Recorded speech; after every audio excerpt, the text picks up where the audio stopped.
Two Sentence Horror Stories is a psychological horror anthology show where each episode is a standalone story that uses psychological horror to try to understand the world around us and the issues that we're all currently facing. Each episode of Two Sentence Horror Stories starts with a sentence. And by the end of the episode, the second sentence comes up there and it usually ties it together. Let's roll sound, please. Rolling. Action. Loved the creativity, the ingenuity, talent in being able to compress a evocative and scary story in 2 sentences. Season 2 of Two Sentence Horror Stories is going to deliver a lot of scares, great characters, complex stories, really thought-provoking ideas, and hopefully a lot of disturbing imagery.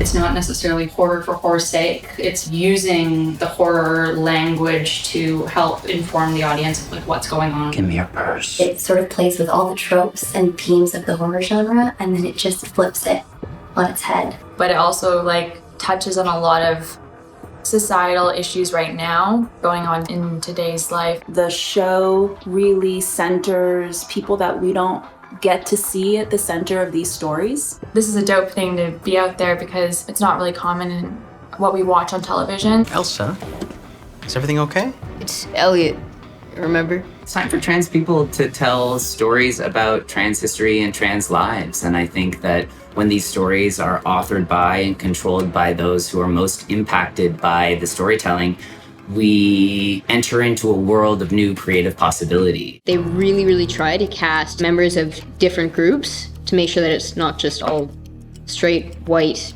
blonde boys. Nothing about this is fair. We were used to sort of seeing white characters.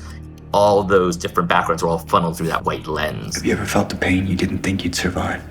And so the idea of telling horror stories where people's different backgrounds cause perhaps a story to twist in different directions, I thought was really interesting. Mukha kang maliit na version ng lolo mo. Ang cute.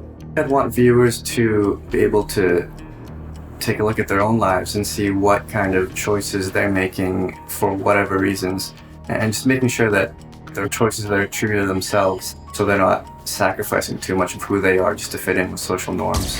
Is everything okay? Actually, no. Creating a horror show in the middle of a pandemic, it's nice to be able to take all of that anxiety that you have inside and put it somewhere that isn't real life, that has a level of fantasy, obviously, and fiction. So you're saying it's magic? Each episode explores a different theme and the number of possibilities is just endless. So not only are we talking about racial injustices or gender injustices, but we're also bringing it to horror and that sort of dynamic. And that's what I love about this show so much. Really excited about this new batch of characters, a new batch of contexts and issues that we're grappling with. It is everything that you might have grown to love about Two Sentence Horror Stories, sort of ratcheted up to the next level.